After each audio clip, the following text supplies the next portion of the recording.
नमस्कार मुरादाबाद, मैं अभिषेक भारद्वाज। आप देख रहे हैं हमारा विशेष कार्यक्रम चुनावी चौपाल। चुनाव आ चुके हैं, 14 फरवरी को वोटिंग होनी है मुरादाबाद में और मेरे साथ बेहद ही खास मेहमान आज हैं। नाम है हाजी रिजवान कुरैशी, कांग्रेस के प्रत्याशी हैं मुरादाबाद शहर विधानसभा से। सर स्वागत है आपका। बहुत शुक्रिया। सर का परिचय वैसे बहुत सभी लोग जानते हैं, लेकिन मैं एक छोटा सा परिचय उनका देना चाहूँगा। सर एक्स प्रेसिडेंट रह चुके हैं महानगर ऑल इंडिया जमातुल कुरैश के, इसके अलावा general secretary Qureshi welfare association के, और इसके अलावा मेयर प्रत्याशी रहे हैं, महानगर अध्यक्ष रहे हैं और गुरुकुल नर्सिंग कॉलेज के चेयरमैन भी हैं। बात करते हैं, शुरुआत मीठे सवालों से की जाए या तीखे? हमें तो तीखा ही पसंद है। सर एक आप कांग्रेस के प्रत्याशी हैं जी।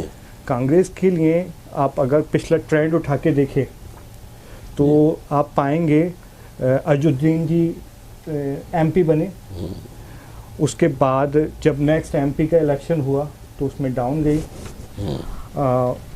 मेयर का बाई इलेक्शन हुआ, उसमें परफॉर्मेंस बहुत बेकार थी। फिर 2017 में आप आए, परफॉर्मेंस बहुत अच्छी रही, दूसरे नंबर पर रहे।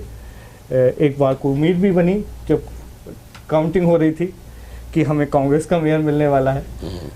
आपको क्या रीज़न लगता है कि संगठन की कमी है या कोई और कमी है जिस वजह से ये अप्स एंड डाउन हमें देखने मिलता है कांग्रेस के रिजल्ट में? देखिए, बेसिकली आप सही कह रहे हैं कि संगठन की कमी तो रही है, मगर मैं आपको बताना चाहूँगा जिनसे हमारी राष्ट्रीय महासचिव और प्रदेश प्रभारी आदरणीय प्रियंका गांधी जी ने हमारी सरपरस्ती शुरू की है, उत्तर प्रदेश की कमान संभाली है, उस दिन से जो आप लफ्ज़ इस्तेमाल कर रहे हैं संगठन की कमज़ोरी, वो मैं समझता हूँ दूर हो चुका है। और आपके चैनल के माध्यम से मैं एक बता देना चाहता हूँ बहुत स्पष्ट लफ्ज़ों में कि आज कांग्रेस वो कांग्रेस नहीं है जो अब से 4 साल पहले 5 साल पहले हुआ करती थी। आज कांग्रेस नई ऊर्जा, नई उड़ान के साथ मैदान में है और इसके रिजल्ट आप इंशाल्लाह देखेंगे 2022 में। क्या एक व्यक्ति के आने से संगठन मजबूत हो सकता है? नहीं, बिल्कुल नहीं हो सकता, मगर उस व्यक्ति के काम करने से मजबूत हो सकता है। क्या मोदी जी के अकेले आने से भाजपा बढ़ गई है? मगर कुछ उन्होंने किया तभी तो भाजपा में जान पड़ी। इसी तरह से अगर मोदी का कोई विकल्प है तो वो प्रियंका गांधी हैं, और आप देखिएगा 2022 में भी और 2024 में भी। मोदी जी का विकल्प प्रियंका गांधी है या राहुल गांधी? राहुल गांधी अपनी जगह है, मगर जो एनर्जी, जो ऊर्जा प्रियंका गांधी जी के अंदर है, और एक चूँकि जिस वर्ग से आती हैं वो वर्ग 50% की तादाद में होता है। और आज की तारीख में आप देख लीजिए जितने मैराथन हुए हैं, जितने हमारे लड़की हूँ लड़ सकती हूँ, अब आपने सुना होगा जो आजकल बड़ा ट्रेंड चल रहा है, तो उससे एक नई ऊर्जा पैदा हुई है। एक सारी पार्टियाँ, चाहे सपा हो, चाहे बसपा हो, चाहे भारतीय जनता पार्टी हो, बड़ी जिम्मेदारी से कहना चाहूँगा कि वो किसी वर्ग विशेष या किसी जाति विशेष के नाम पर चुनाव लड़ती हैं। और कांग्रेस पार्टी पहले से ही कभी जाति, वर्ग या धर्म के नाम पर चुनाव नहीं लड़ा, और आज भी ये नया ट्रेंड शुरू किया है कि कांग्रेस पार्टी ने एक आधी आबादी जिसे कहेंगे उसको साथ लेकर चलने की, जो हर मामले में, हर चीज़ में पिछड़ी हुई है, उसको साथ लेकर चलने की कोशिश की है। और वो कोशिश का रिजल्ट आप देखेंगे 2022 में भी और 24 में भी। इससे पहले हम इस स्टूडियो में जब बैठे थे 2017 में, उसके बाद परिणाम आए नगर निगम चुनाव के, और शानदार परफॉर्मेंस की आपने और आपकी पार्टी ने जी। लगभग 74,000 मत आपको मिले। उसमें जो लोगों ने जो कहा उस समय, वो ये कहा कि ये वोट कांग्रेस के नहीं, ये वोट हाजी रिजवान के। नहीं, ऐसा नहीं है। मैं कांग्रेस पार्टी से हूँ, कांग्रेस पार्टी मुझसे नहीं है। बहुत सारे हाजी रिजवान आएंगे और चले जाएंगे, कांग्रेस पार्टी आज की नहीं है। कांग्रेस पार्टी लगभग 130 साल पुरानी पार्टी है और बहुत सारे रिजवान कुरैशी आएंगे और चले जाएंगे, मगर पार्टी पार्टी है और पार्टी सबसे पहले है, उसके बाद में मैं। मैं हर प्रत्याशी जब भी जिसका भी इंटरव्यू करता हूं, मैं एक सवाल ज़रूर उनसे पूछता हूं कि आपकी विधानसभा को लेकर विज़न क्या है, आप किन मुद्दों को लेकर जनता के बीच जा रहे हैं? देखिए, बहुत सारे मुद्दे हैं। सबसे पहले तो कांग्रेस की प्रतिज्ञाएं, जो हमारी दीदी प्रियंका गांधी जी ने प्रतिज्ञाएं ली हैं, सबसे पहले तो मेन मुद्दे वही हैं पूरे प्रदेश में। जैसे सबसे ज़्यादा फोकस रहा है महिलाओं पर, तो मेन मुद्दे तो हमारे वही हैं कि महिलाओं पर फोकस करते हुए हम चुनाव लड़ेंगे। उसके अलावा हमारे लोकल मुरादाबाद के जो बहुत सारे मुद्दे हैं, जिसमें मुरादाबाद में लड़कियों की शिक्षा के लिए बहुत ज़्यादा अभी कमी है, बहुत ज़्यादा कुछ किया जा सकता है। पिछली बार आपको याद होगा मैंने कहा था रामगंगा नदी पर बांध जी, लगभग 4 साल का वक्त गुजर चुका है मेयर साहब का, और 5 साल की भाजपा की सरकार गुजर चुकी है, रामगंगा नदी पर बांध नहीं बन पाया जी। हमारी। अगर ऊपर वाले ने चाहा और आवाम ने मौका दिया तो रामगंगा नदी पर बांध विद इन 1 ईयर, उस पर रिंग रोड भी बनाने की गुंजाइश है, पिकनिक पॉइंट का भी निर्माण कर सकते हैं। बहुत कुछ ऐसा है जो किया जा सकता है, मगर शायद हमारी कहीं ना कहीं जो माननीय है उन सब चीज़ों को भूल जाते हैं और अपने अपने पर्सनल हितों में मसरूफ़ हो जाते हैं। संभल चौराहे पर एक पुल आज से 35 साल पहले बना था। उस वक्त की और आज की आबादी में, उस करोले की आबादी में ज़मीन आसमान का फ़र्क है।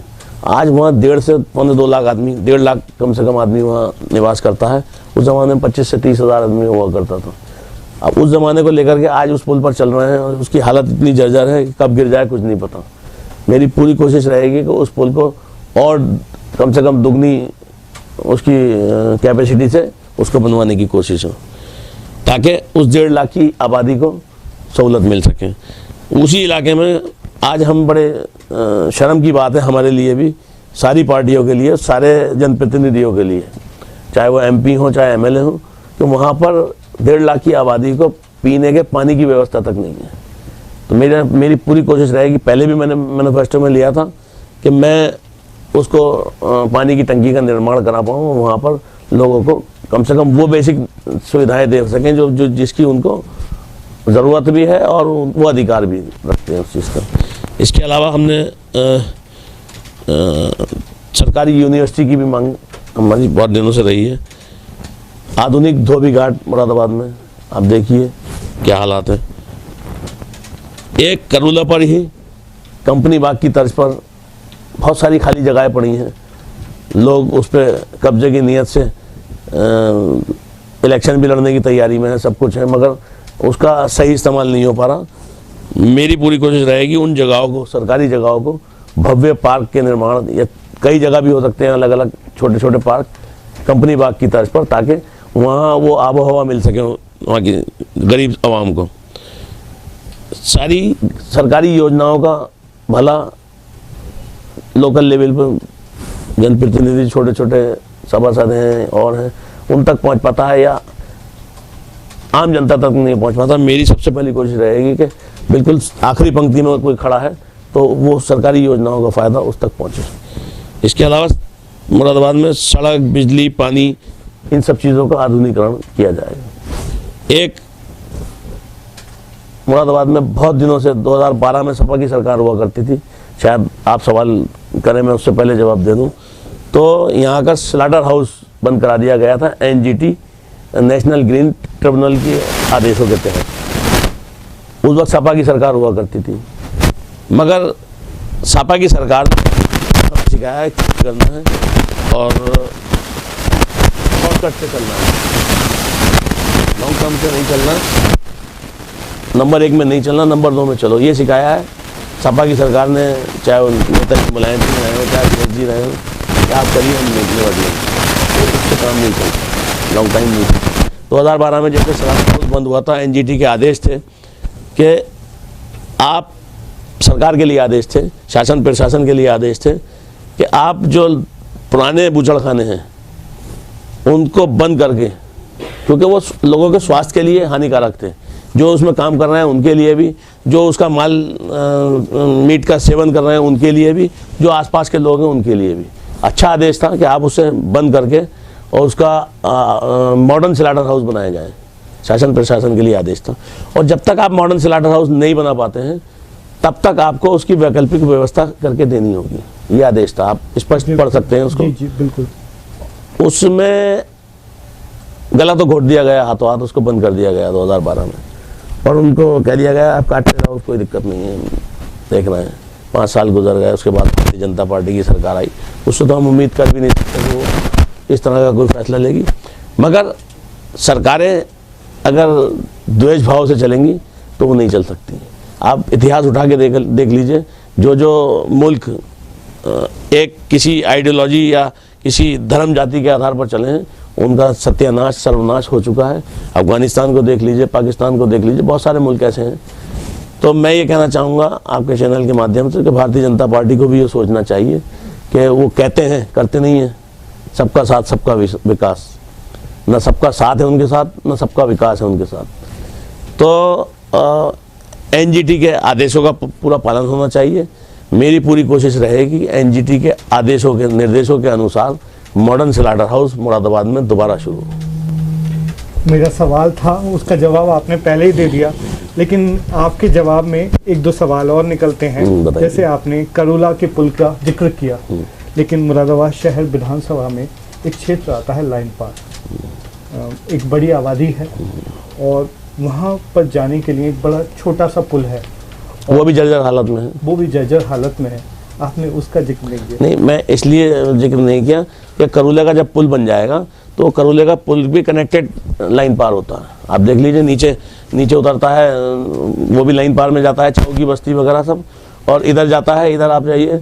मैंने कहा चौड़ीकरण और विस्तारीकरण हो सकता है। डीपीआर इस तरह का बने कि वो एक राउंड इधर निकल जाए, एक राउंड गोविंद नगर की तरफ निकल जाए। वो उसकी उस वक्त की परिस्थितियों पर डिपेंड करेगा। बहरहाल मेन जड़ है समस्या, उसका निस्तारण करने की सबसे पहले प्रेफरेंस है मेरा। आप आखिरी सवाल के जवाब के दौरान आपने कई बार निशाना साधा समाजवादी पार्टी पर, लेकिन समाजवादी पार्टी के साथ एक बड़ा खास संबंध है आपका। चाचा जी सपा के विधायक है और जो है मुरादाबाद देहात से शायद इस बार भी प्रत्याशी होंगे। मेरा शायद, क्योंकि लिस्ट डिक्लेयर नहीं हुई है इसलिए शायद शब्द का यूज़ किया मैंने। इस चीज़ का फ़ायदा मिलता है या नुकसान होता है? नुकसान ज़्यादा होता है, कहीं ना कहीं नुकसान ज़्यादा होता है इस चीज़ का मुझे। और मैंने पहले भी कहा था कि मुझे उनके नाम से न पहचाना जाए। अब तो ऊपर वाले ने मुझे अपनी पहचान दे दी है कि मुझे अपनी पहचान से पहचाना जाए तो ज़्यादा बेहतर है। दूसरी चीज़, सापा लफ्ज़ आपने कहा, समाजवादी उसका मतलब है। तो समाजवादी बेसिकली उसको कहते हैं जो सारे समाज को साथ लेकर के चलने हैं।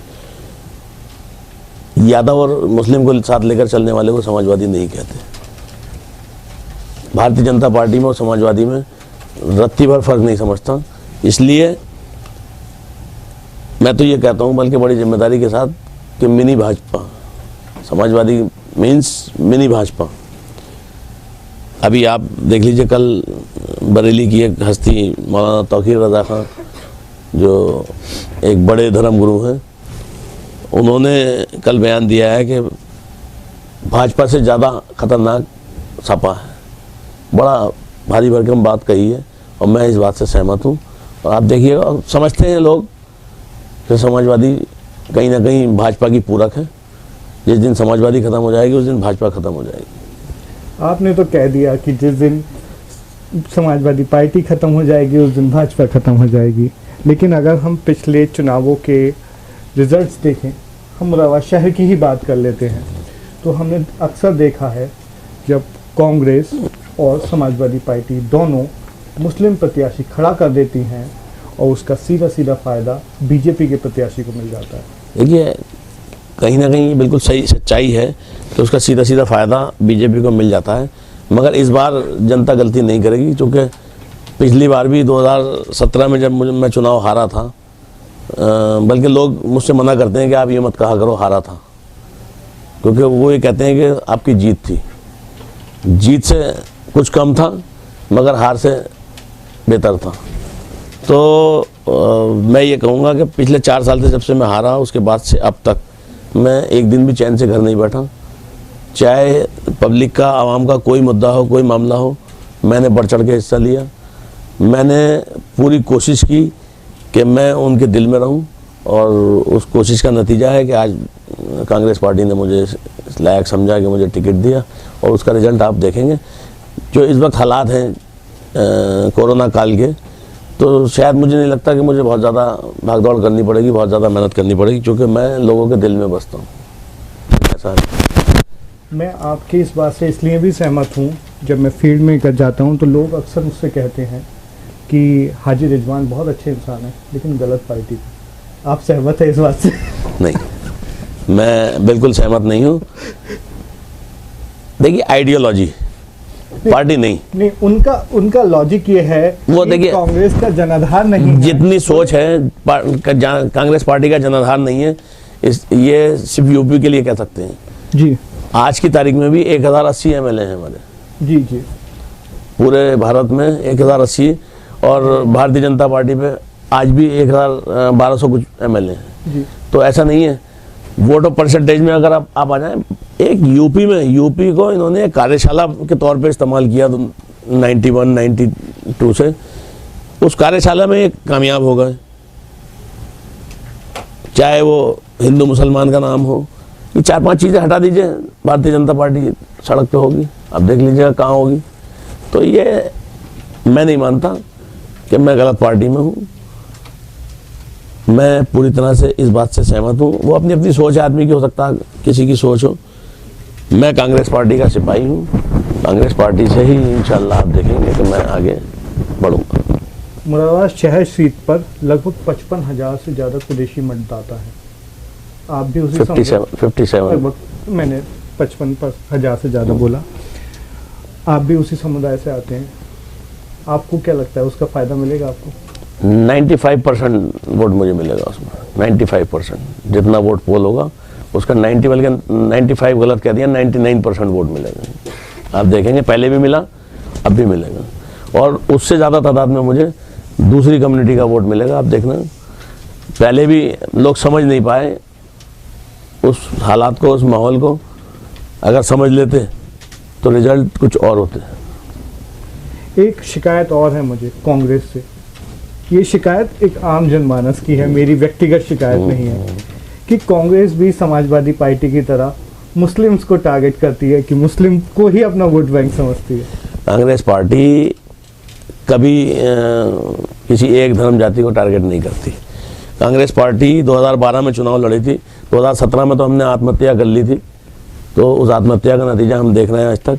2012 में जब चुनाव लड़े थे तो 13.26% वोट मिला था जी। वोट शेयर 13%, 13.25% वोट शेयर मिला था। आप उस वोट शेयर को, आपसे पूछना चाहता हूँ, आप एक जिम्मेदार नागरिक भी हैं, एक प्रेस से अलग हटके, मीडिया से अलग हटके, मैं आपसे पूछना चाहता हूँ कि आदरणीय प्रियंका गांधी जी के आने के बाद क्या हमारा वोट ऑफ परसेंटेज बढ़ा है कि घटा है? ये तो परिणाम बताएगा, रिजल्ट। कुछ बड़ा है, कुछ बड़ा है, घटा है? नहीं, 10 मार्च को हमें पता लगेगा कुछ बड़ा है या घटेगा। मैं इतना जानना चाहता हूँ। निश्चित तौर पर जब कोई बड़ा लीडर आता है तो जो है उसका फायदा पार्टी को मिलता है। मैं 2% वोट बढ़ा हुआ मान लेता हूँ जी, तब हम 15% में हैं जी। समाजवादी, आपने, हालांकि मैं मुस्लिम हिंदू की बात करता नहीं, मैं इस तरह की बात नहीं करता, आपके सवाल का जवाब दे रहा हूँ। समाजवादी पार्टी पर मुस्लिम वोट अगर हटा दीजिए तो आप बताइए क्या कितना वोट रह जाता है? नहीं, आप कास्ट सिस्टम पर हम बात नहीं कर सकते। आपने कहा ना, आपने कहा कि कांग्रेस पार्टी कास्ट पे, कांग्रेस पार्टी ओरिजिनल में सबका साथ सबका विकास है। भारतीय जनता पार्टी सिर्फ कहती है, कांग्रेस पार्टी ने करके दिखाया है। आप कांग्रेस पार्टी का इतिहास उठा के देख लीजिए, कभी हम लोग किसी धर्म जाति विशेष के खिलाफ या उसके साथ नहीं खड़े होते। हम सबको साथ लेकर चलने वाले लोग हैं और सबको साथ लेकर ही चलेंगे। 2 कारण पूछना चाहूँगा कि जब लोग मुरादाबाद शहर के लोग जब ईवीएम के सामने जाएं तो वो हाजी रिजवान कुरैशी के आगे का बटन क्यों दबाएं? 2 कारण। सबसे पहला कारण विकास, जी सिर्फ विकास। दूसरा कारण मैं ये कहना चाहूँगा उन लोगों से आपके चैनल के माध्यम से कि एक बार जब मुझे चुनेंगे तो अगली बार मैं उनसे वोट मांगने नहीं जाऊँगा, वो वोट देने मुझे आएंगे। ये मेरा दावा है और ये करके दिखाऊंगा। विकास का दावा तो हर प्रत्याशी करता है। विकास का दावा हर प्रत्याशी करता है। हमारे मौजूदा एमएलए साहब ने भी विकास का दावा किया था। हाँ। कितना खरा उतरा। सवाल यह है, मैं अपने बात को प्रूफ करने के लिए मुझे धरातल पर आना तो पड़ेगा जी, और पब्लिक को मुझ पर भरोसा करना पड़ेगा, तभी तो मैं प्रूफ कर पाऊंगा जी। उससे पहले तो मैं, आप कह रहे हैं मैं कहता रहूँगा, करने के लिए तो मुझे एक बार मौका देना पड़ेगा। और मैं चाहूँगा कि एक बार जनता मुझे मौका दे, उसके बदले में आप देखेंगे कि एक नया दौर शुरू होगा मुरादाबाद के लिए इंशाल्लाह। मैंने अपना स्लोगन भी दिया है, विधायक नहीं भविष्य चुने, अब बदलेगा मुरादाबाद। एक मेरा सवाल कुछ और था, लेकिन आपने जवाब में अपने शेल्टर हाउस का जिक्र भी किया था। अब लौट कर उसी मुद्दे पर आते हैं। आइए। आपने 2 दिन पहले एक बहुत बड़ा बयान भी दिया कि अगर हमारी सरकार बनी तो हम दोबारा से, आपने खुद इस इंटरव्यू में भी कहा कि हम दोबारा से खुलवाएंगे। योगी सरकार बहुत लफ्ज अवैध और वैध, हाँ वो मैं उसी वैध मॉडर्न स्लाटर हाउस खुलवाएंगे। वैध स्लाटर हाउस खुलवाएंगे। योगी सरकार अवैध स्लाटर हाउस को लेके काफ़ी सख्त थी। आपको लगता है कि थोड़ा सॉफ्ट कॉर्नर हो सकता था या एक ऑप्शन दिया जा सकता था? देखिए, योगी सरकार के खाने के दांत और हैं, दिखाने के दांत और हैं। योगी सरकार में मंत्री रहे, नाम दिमाग से निकल रहा मेरा, मुजफ्फरनगर साइड के मंत्री हैं, उनकी खुद की बहुत बड़ा मीट प्लांट चलाते हैं जी, उनकी खुद की मीट की फैक्ट्री है, तो योगी सरकार ने उसे क्यों नहीं बंद कराया? दूसरी चीज़, योगी सरकार ने एक वायदा किया था कि हम गाय की सुरक्षा के लिए, गाय की उसके संरक्षण के लिए हम काम करेंगे। आपसे पूछना चाहता हूँ कितना संरक्षण? आप यहाँ से लखनऊ निकल जाइए, रोड पर 200, 400, 500 गाय सड़कों पर मिलेंगी। एक्सीडेंट भी होते हैं, मरती भी हैं, लोग भी मरते हैं, चोट खाते हैं। क्या हुआ? इधर तो फिर भी गनीमत है। अभी इधर हमारे पश्चिम में, आप पूरब में निकल जाइए। मैं गया था रायबरेली और कई जगह उस साइड में मैंने देखा कि वहाँ गायों की हालत, क्योंकि बद से बदतर हालत है, कहीं कोई सुनवाई नहीं है। लोगों ने, किसानों ने यह किया है कि सरकारी स्कूल्स में, सरकारी दफ्तर में ले जाकर गायों को, उनके वंश को छोड़ दिया, बंद कर दिया। अक्सर आप देखते रहते हैं टीवी चैनल के माध्यम से, अखबारों के माध्यम से। तो बताइए क्या किया, कौन सा वादा निभाया? आप मुझे बताइए। हिंदू हृदय सम्राट कहलाते हैं, हिंदुओं के लिए कौन सा एक काम किया जिसके लिए हम कह सकते हैं कि इन्होंने हिंदुओं के लिए काम किया? मैं गलत है लफ्ज़ ये कहना, मगर क्या काम किया ये बताइए। मैं आपसे पूछना चाहता हूँ। योगी जी ने जिस दिन आए थे, मुझे आज भी उनके स्टेटमेंट याद है कि हमारी सरकार बनी है और उत्तर प्रदेश को हम जुलाई तक, 15 जुलाई का डेडलाइन दिया था उन्होंने, 15 जुलाई तक गड्ढा मुक्त सरकार बनाएंगे, गड्ढा मुक्त प्रदेश बनाएंगे, गड्ढा मुक्त प्रदेश बनाएंगे। आप मुझे बताइए कि कहाँ गड्ढा मुक्त बना? कौन सा शहर, कौन सा जिला ऐसा है जिसमें गड्ढे नहीं है, सड़कें खराब नहीं है? एक नाम बता दीजिए। गोरखपुर देख लीजिए, कहीं और छोड़ दीजिए, उनका गृह जनपद है। क्या किया गोरखपुर के लिए? कुछ नहीं। तो अलावा दिवाली के दिए जलाने के या उसको कांवड़ यात्रा पर पुष्प वर्षा करने के कोई काम नहीं किया, जिसके लिए इन्हें हिंदू हृदय सम्राट का भी उपाधि देनी चाहिए। मैं नहीं समझता। आपके मुकाबले में वर्तमान विधायक रितेश गुप्ता जी हैं, जब जनता के पास जाएंगे तो क्या कहेंगे? कैसा काम रहा उनका 5 साल का? 5 साल का काम वो बताएं ना। नहीं, आपको क्या लगता है? आप मैं तो मुझसे अगर नंबर आप लेंगे तो 10 में से 0 नंबर दूंगा। नहीं, आप क्योंकि कॉम्पिटिटर है ऑब्वियसली 10 में से 0 देंगे, लेकिन जनता भी 10 में से 0 दे रही है। आप जनता में जाइए, तो देखिए। कारण आपको क्या लगता है, क्या कारण है 10 में से 0 देने के? देखिए, कारण सबसे पहले यह है कि लोगों के बीच में नहीं रहे। सबसे बड़ा कारण लोगों के बीच में ना रहना। दूसरे, जिन मुद्दों पर वो आए थे, भ्रष्टाचार, उनकी सरकार आई थी, महंगाई, क्या काम किया? पर्सनल लोकल एक काम बता दीजिए हमारे मौजूदा विधायक का, कि जिसके लिए वो कहें कि मैं दोबारा से वोट मांगने आया हूँ। एक काम बता दीजिए मुझे। जब मैं उनका इंटरव्यू लूंगा, संभवतः कल या परसों, मैं ये जरूर पूछूंगा। लेकिन आपसे बात की, उसका लिंक मुझे भी भेजिएगा, मैं भी जानना चाहता हूँ कि उन्होंने एक काम क्या किया। बिल्कुल बिल्कुल बिल्कुल, निश्चित तौर पर हमने कोशिश की आपसे अलग अलग विषयों पर बात करने की, और आपने बड़ी बेबाकी से हर सवाल का जवाब दिया। आपने हमें अपना बेशकीमती समय दिया, उसके लिए धन्यवाद। बहुत शुक्रिया आपका। 10 मार्च के लिए अनंत शुभकामनाएं। Thank you.